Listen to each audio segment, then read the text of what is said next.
नमस्कार।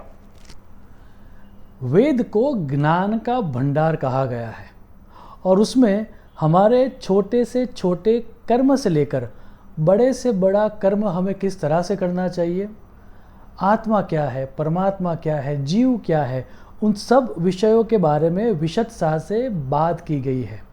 लेकिन फिर भी जब वेद के अंदर कौन सा सब्जेक्ट है वह कहने की बात आई, तब वेद व्यास जी ने खुद ये कहा है कि वेद के 3 भाग हैं। आप वेद व्यास जी का सूत्र देखें, वेदा ब्रह्मात्म विषयाः त्रिकांड विषया, अर्थात वेद के 3 विषय है और उसी 3 विषय को 3 कांड कहते हैं। अब आपको जान के आश्चर्य होगा कि इसके बारे में भागवत पुराण में, खुद वेद में और अन्य बहुत सारी जगहों पर विशदता से चर्चा की गई है। श्री कृष्ण भगवान की एक गीता है जो हम सबको पता है, जो है कृष्ण भगवान और अर्जुन का संवाद। लेकिन भागवत पुराण में एक अन्य गीता भी प्रचलित है और उसका नाम है उद्धव गीता। उस भागवत पुराण में श्री कृष्ण भगवान खुद उद्धव जी को ज्ञान देते हैं और उसको कहा जाता है उद्धव गीता। उस उद्धव गीता में वेद के अंदर कौन से विषय है, 3 विषय, उसके बारे में स्वयं श्री कृष्ण भगवान ने उद्धव जी से ये कहा है। आप श्लोक देखें, योगस्त्रयो मया प्रोक्त नृणाम श्रेयो विदित्सया ज्ञानम कर्म च भक्तिश्च न उपायो अन्यो अस्ति कुत्रचित। अर्थात हे प्रिय उद्धव, मैंने ही वेदों में एवं अन्यत्र भी मनुष्यों का कल्याण करने के लिए अधिकार भेद से 3 प्रकार के योगों का उपदेश दिया है। वे है ज्ञान, कर्म और भक्ति। मनुष्य के परम कल्याण के लिए इनके अतिरिक्त और कोई उपाय नहीं है। पूरी चर्चा का सार ये है कि वेद के अंदर 3 चीज़ों के बारे में बात की गई है, कर्म, उपासना या भक्ति और ज्ञान। और उसी को वेद के 3 कांड कहे गए हैं, कर्मकांड, उपासना कांड और ज्ञान कांड। हम इन तीनों कांडों के बारे में संक्षिप्त में बात करेंगे। सबसे पहले हम बात करते हैं कर्मकांड की।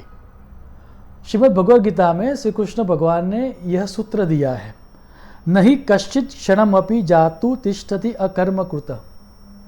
That means as a human being हम एक सेकंड भी, एक क्षण भी कर्म न करें ऐसा नहीं हो सकता।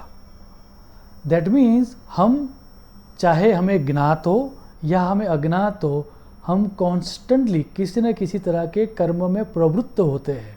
और इसीलिए वेदों का 80%, 80% भाग कर्म कांड के मंत्रों के द्वारा रचा गया है।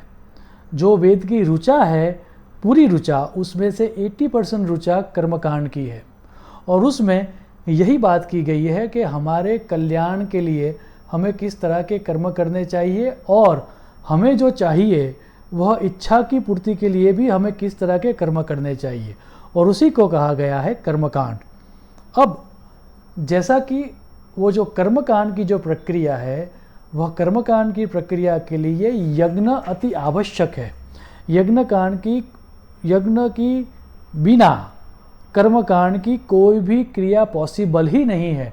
और इसीलिए विष्णु धर्मोत्तर पुराण में ये कहा गया है कि वेद का मुख्य विषय यज्ञ करें हम और कर्मकांड करें वही है। आप विष्णु धर्मोत्तर का सूत्र देखें, वेदास्तु यज्ञार्थम अभिप्रवृत्ताः। और ऐसा बहुत सारे पूर्व मीमांसा के जो आचार्य हैं उन सबका भी यही मानना है कि वेद का जो मुख्य विषय है वह है कर्मकांड, क्योंकि उसमें 80% जो श्लोक है वह सब कर्मकांड के बारे में है। लेकिन ये याद रहे कि ये जो भेद दिया गया है वह अधिकार के आधार पर भेद दिया गया है। दैट मीन्स हमारे में से 80% लोग ऐसे हैं जो कर्म के बगैर रह ही नहीं सकते। तो कौन सा कर्म करना चाहिए शास्त्र की आज्ञा के अनुसार, उसके बारे में बात करने के लिए 80% जो श्लोक्स है आर ऑफ द कर्मकांड, लेकिन दैट डजेंट मीन कि वेद का मुख्य विषय कर्मकांड है। दूसरा जो विषय है वेद का वह है उपासना कांड। अब उपासना का अर्थ ये होता है उप और आसन। उप मतलब पास में या समीप में, और आसन मतलब बैठना। हम हमारे इष्ट देव के पास बैठे, उनकी भक्ति करें, उनमें तल्लीन हो जाए, ताकि इस लोक के भी सुख जो हमें चाहिए वह हमें मिल जाए, और जब हमारा मृत्यु हो तब जो उसके बाद का लोक है उसमें भी, परलोक में भी हमारी अच्छी गति हो। उसके लिए जो हम कर्म करते हैं, उसके लिए हम जो भक्ति करते हैं, उसको उपासना कहा जाता है।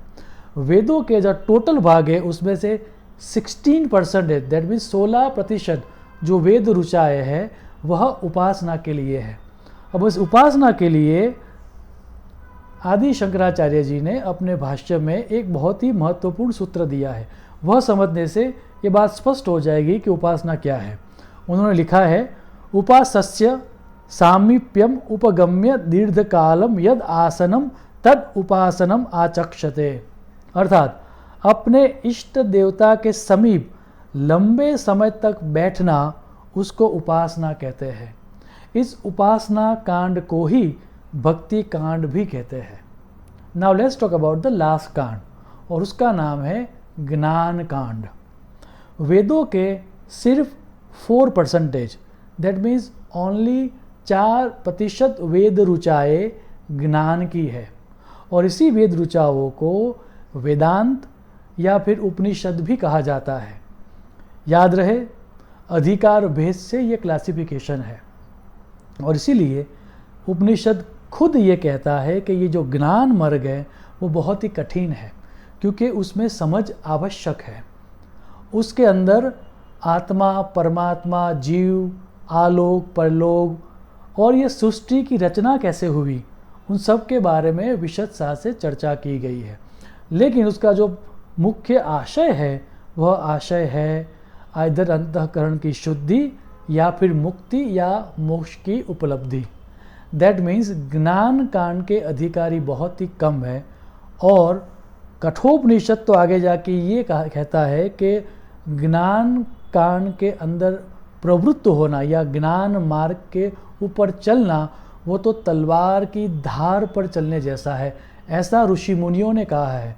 आप कठोपनिषद का श्लोक देखें, शूरस्य धारा निशिता दूरत यया दुर्गम पथः तत् कवयो वदन्ति।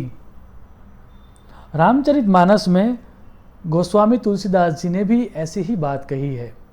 यही बात कह के आज मैं मेरी वाणी को विराम दूं, उससे पूर्व याद रहे कि वेद के 3 कांड हैं, वेद के 3 मुख्य विषय है, कर्मकांड, उपासना कांड और ज्ञान कांड। और ये जो क्लासिफिकेशन किया गया है वह अधिकार भेद से किया गया है। हम में से बहुत सारे ज़्यादातर लोग ऐसे ही हैं जिनको कर्म की भाषा समझ में आती है, और इसीलिए 80% जो श्लोक है वह कर्मकांड के हैं। कुछ लोग हैं जिनको उपासना या भक्ति की लैंग्वेज समझ में आती है, उसके लिए 60% जो वेद ऋचाएँ है वह उपासना कांड के लिए है, और सिर्फ 4% लोग ऐसे हैं जो ज्ञान की दुर्गम बातों को समझ पाते हैं, और इसीलिए ज्ञान कांड में सिर्फ 4% वेद ऋचाएँ है। अब आखिर में गोस्वामी तुलसीदास जी का ये कथन कि ये जो ज्ञान मार्ग है वह तलवार की धार पर चलने जैसा है, वह कहकर मैं मेरी वाणी को विराम दूंगा। आप गोस्वामी तुलसीदास जी के शब्द देखें, ज्ञान पंथ कृपान की धारा परत खगेश होई नहीं बारा। शुभम भवतु। प्रणाम।